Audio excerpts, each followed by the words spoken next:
I stood there with a needle in one hand and a box of condoms in the other. I wasn't shaking. I wasn't crying. I was calm. Cold, actually. Precise. Focused.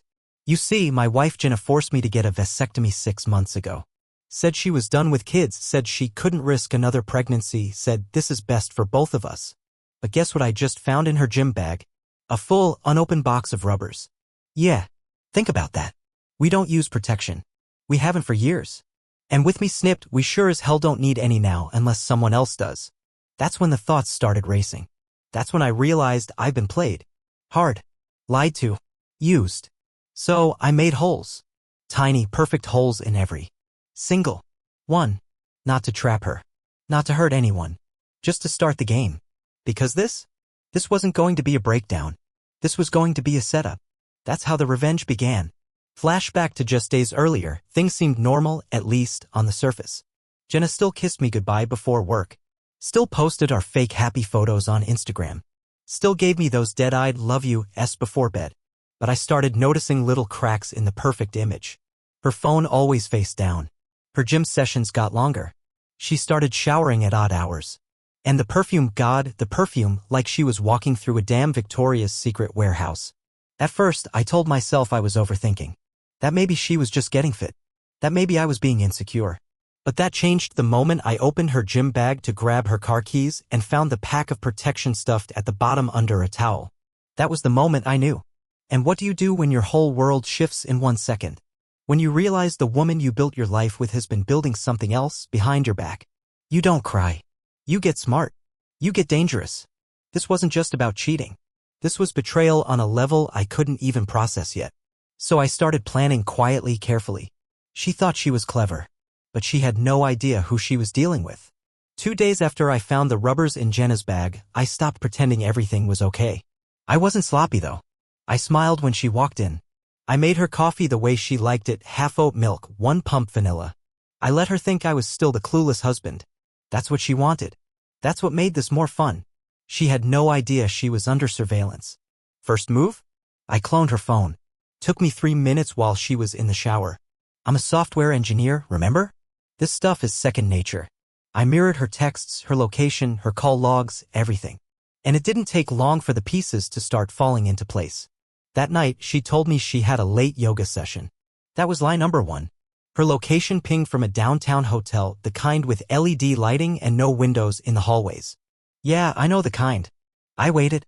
Watched her little blue GPS dot sit in that hotel for almost 2 hours.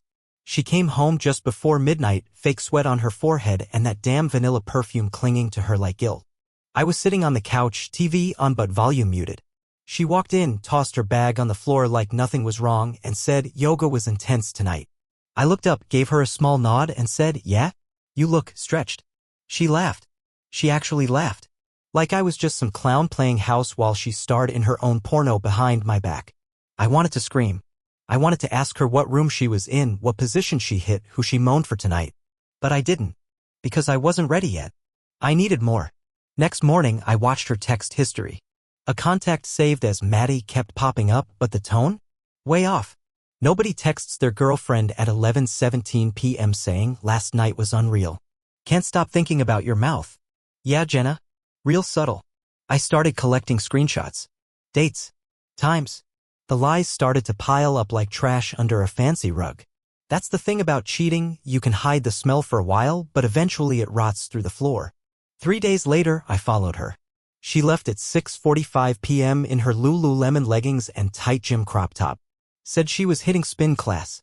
I trailed her from a block behind, just far enough to not raise suspicion. She pulled into the same hotel. Room 410 this time. I waited across the street in my car, fists clenched, every part of me screaming to go up there and drag her out. But instead, I pulled out my phone and recorded everything. Her walking in. The man tall, mid-30s, too confident, meeting her at the door. The way she wrapped her arms around his neck like she hadn't just had breakfast with her husband that morning. I watched them disappear into the elevator. 10 minutes later, I was still in the car, heart beating like a war drum. And then I laughed. Actually laughed out loud. Because this woman thought she was playing chess with a man who didn't even know how the pieces moved. She had no idea I already laid the board out weeks ago. I drove home. Ordered her favorite sushi. Lit candles.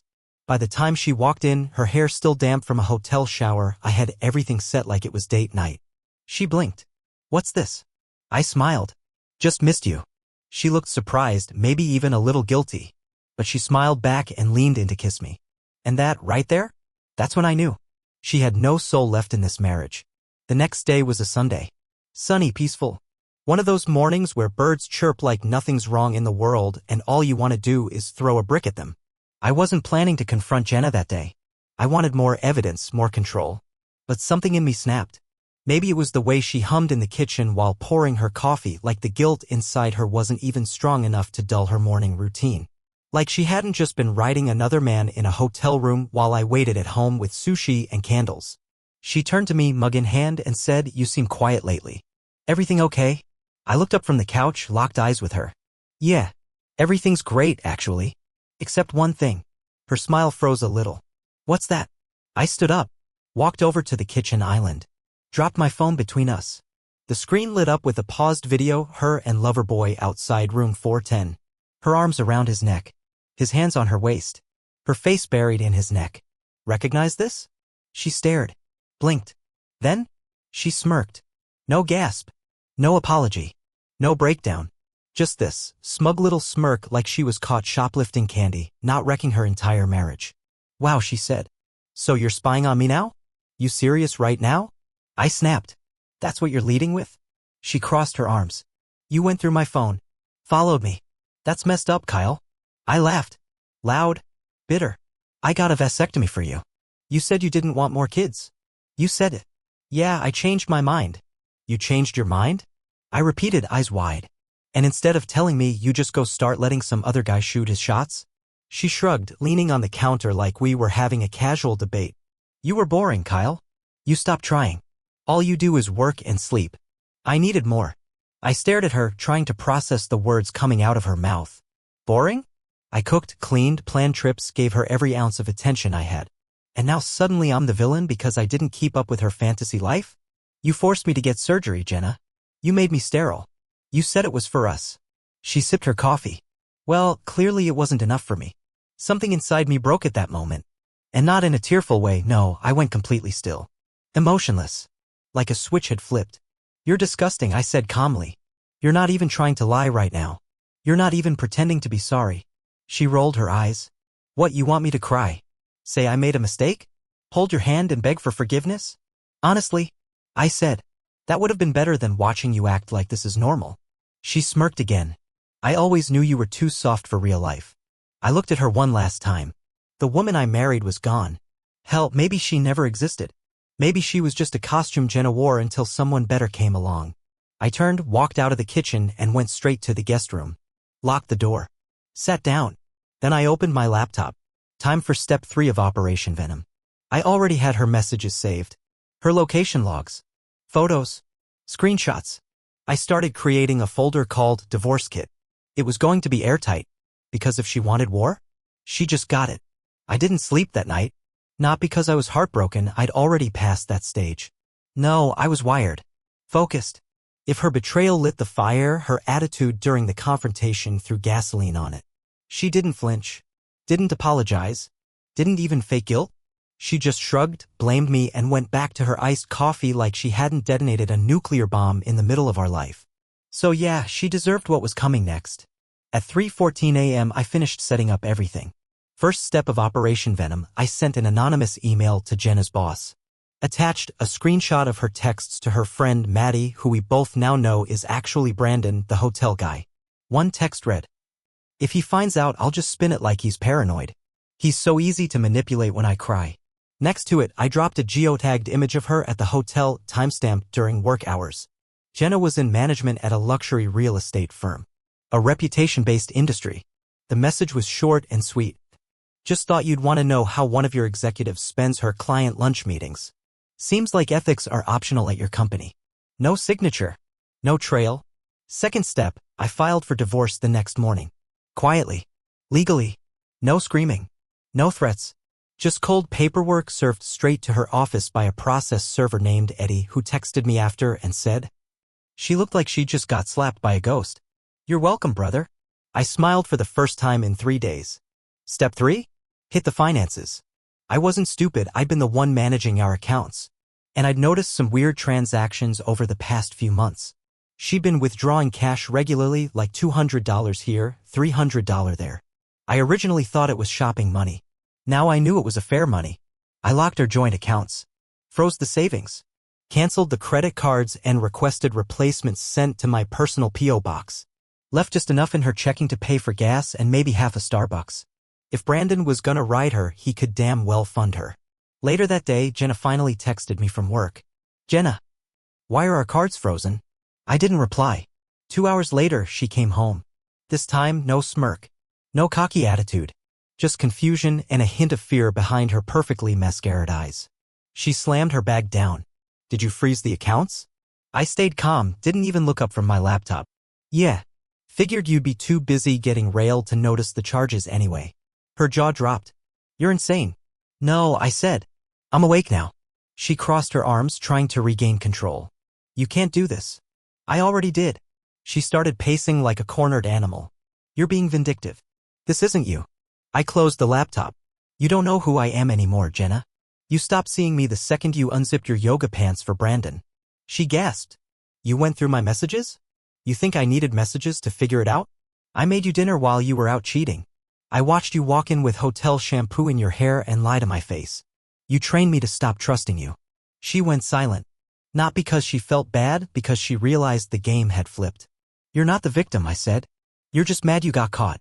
She stormed off to the bedroom and slammed the door. Good. Let her stew. I leaned back on the couch, opened my phone, and texted my lawyer. Confirmed. Send her the settlement offer. She's going to choke on it. By the time Jenna walked out of the bedroom, her face had changed. She wasn't smug anymore. No fake calm. No seductive tone. Just raw panic poorly hidden behind lipstick and lashes. I talked to HR, she said. Someone sent them screenshots. I looked at her. Shame. Must be rough when lies start costing you promotions. You're trying to ruin me. I closed my book slowly. No, Jenna. I'm just removing the mask you've been hiding behind. You ruined yourself. She stared at me like she didn't recognize the man sitting in front of her, and maybe she didn't. I wasn't the same guy she used to manipulate with puppy eyes and soft kisses. I was no longer her emotional hostage. I'll lawyer up, she snapped. I'll take half. I grinned. You should. Just make sure to tell your lawyer why you kept Brandon's name off the financial disclosure and how you spent joint savings on hotel meetups. Her lips parted, speechless for a beat. Then she tried to regain composure. You can't prove that. I stood up and calmly grabbed my phone, pulled up the financial logs and matched them to her hotel stays, GPS, credit transactions, timestamps, everything. I turned the screen toward her. Can't I? She didn't say a word. Just looked down. I wasn't stopping there. I had more than evidence. I had leverage. Later that week, my lawyer sent her the settlement terms. I'd waive spousal support, keep the house, she could keep her car and personal items, but she'd walk with less than she expected. Much less. And if she contested, we'd go to court. With everything. Jenna didn't respond for 2 days. And then she retaliated. She showed up at my office. In full makeup, heels, a tight little dress that screamed desperate, not classy. My assistant called me, unsure what to do. I told her to let Jenna in. She sauntered in like nothing was wrong, holding a manila envelope. This is for you, she said, tossing it on my desk. I opened it. She'd filed a response to the divorce, but this wasn't just legal. She added false claims. Emotional abuse. Neglect. Bullsh*T meant to muddy the waters and save face. You're really doing this? I asked. She crossed her arms, smirking again. You wanted war, right? Here it is. I leaned back, nodded slowly. Cool. Just remember, you started the fire. I'm just the one with the gasoline now. The thing Jenna didn't know was, I'd already anticipated this. I had character statements from neighbors, screenshots of her flirty texts sent while sitting across from me at dinner, and even a voice recording from the night she told her friend on speakerphone, Kyle's a good guy, but I need adventure. You want adventure, Jenna? Here's the ride. She left my office that day thinking she made a move. But what she didn't realize is she walked right into my trap. Filing those claims gave me the right to subpoena Brandon. And if he refused, we'd drag his name out in front of a judge. She texted me that night. Jenna, you're really gonna take this that far? Me. You're not the only one who can lie with a straight face. No reply. The next day, Brandon's name was mysteriously deleted from her contacts. But I already had everything I needed. You see, Jenna thought she was playing chess. But I'd been playing poker the whole damn time with a loaded deck. A week after Jenna tried playing dirty, I got a call. Unknown number. I almost didn't answer. Glad I did. Is this Kyle Morgan? Yeah, who's this? Long pause. Then a voice that tried hard to sound calm but carried panic like a scream underwater. My name's Brandon. Jenna's friend. Look, we need to talk. I leaned back in my chair, smiled. Oh, do we? He exhaled hard. Listen, man. I didn't know she was married. She told me you guys were separated.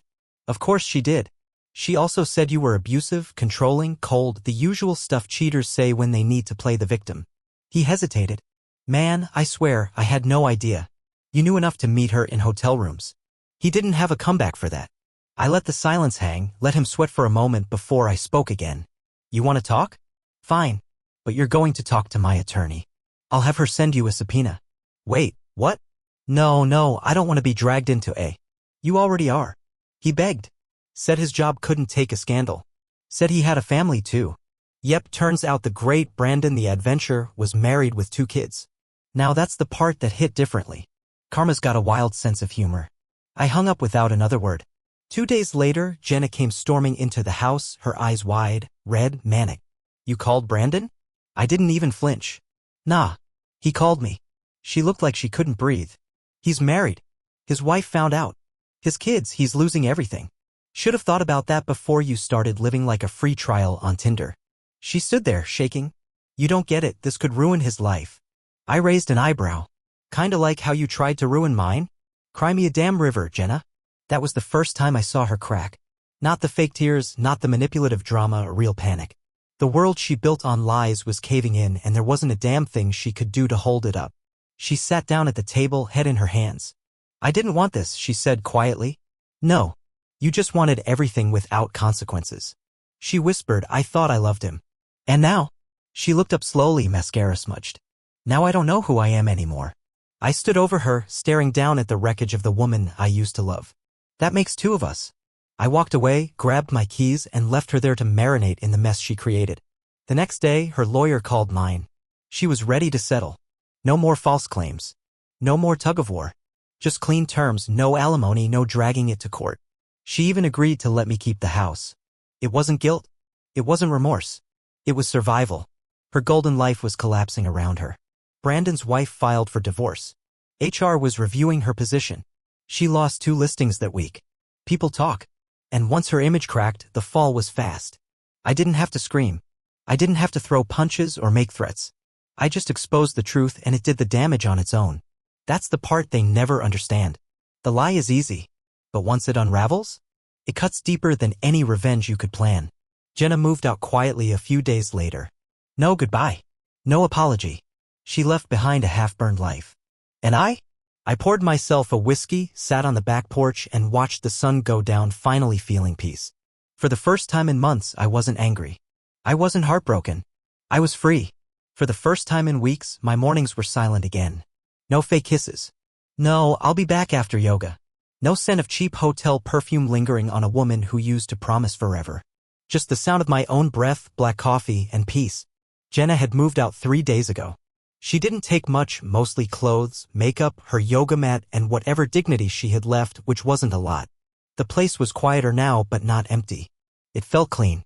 Honest. I kept walking into rooms expecting to see her. That part was hard. Like my brain was trying to catch up with the truth my heart already knew. But each time I didn't see her, I felt relief. I didn't miss her. I missed who I thought she was. There's a difference. It's funny, people think betrayal hurts most when you catch them in the act. It doesn't. The real pain comes when you realize how long you've been living with a lie. When you replay every smile, every kiss, every I love you and ask yourself, was any of it real? And that's when the weight really hits you. Not from her leaving, but from the ghost of who she used to be still haunting your memories. But I wasn't going to let that ghost own me. I started rebuilding. Day by day. I took time off work, started hitting the gym again, reconnected with old friends I'd lost touch with because Jenna didn't vibe with them. Turns out she didn't like anyone she couldn't manipulate. And then came the final piece. The one she never saw coming. I hadn't planned to do it. Not out of revenge. Not out of spite. But when I got a message from Brandon's wife, Melissa, everything clicked into place. She wrote, I know what happened. I'm sorry for what your wife did. I've filed. He's out of the house. If you ever want to talk, I get it. I'm living the same nightmare. We met at a coffee shop. Neutral ground. No expectations. Just two people sitting across from each other, wondering how they missed the same lies. Melissa was sharp, calm, carried herself like a woman who'd been shattered and reassembled piece by piece with steel threads. Did she ever tell you about me? She asked. I shook my head. Only mentioned a friend named Maddie once. Guess that was her alias. She scoffed. He told me she was just someone from work who needed emotional support. Guess that support came with hotel keys. The more we talked, the more the puzzle made sense. Brandon had used Jenna for excitement, same as Jenna used him for escape. Neither of them cared who they hurt. And that's when Melissa said something that lit the fuse. She's been telling people you cheated. That you pushed her away. That she had no choice. I didn't get angry. I smiled. Of course she was rewriting the story. Victims always do, especially the guilty ones. So I did one last thing. I posted the full story. Not on social media. That would have been childish. No, I wrote a clean, detailed post on a private blog I'd been keeping since this whole mess started. Included screenshots, timelines, facts, no names, just initials. But anyone who knew us? They'd know exactly who it was. I didn't slam her, didn't insult her. I simply told the truth without filter, without emotion. Just the facts. And I let it go viral in our circles. Her little poor me narrative? Dead. I got a message from her 3 days later. Just 4 words. Why would you do this? I didn't reply. Because sometimes silence is the loudest answer. 3 months. That's how long it's been since the divorce was finalized. Since Jenna walked out of my life for good. Since the last text. The last fight. The last fake apology. 3 months since I stopped being the man she could manipulate. People always ask, how are you doing now? I usually just say better. But the truth?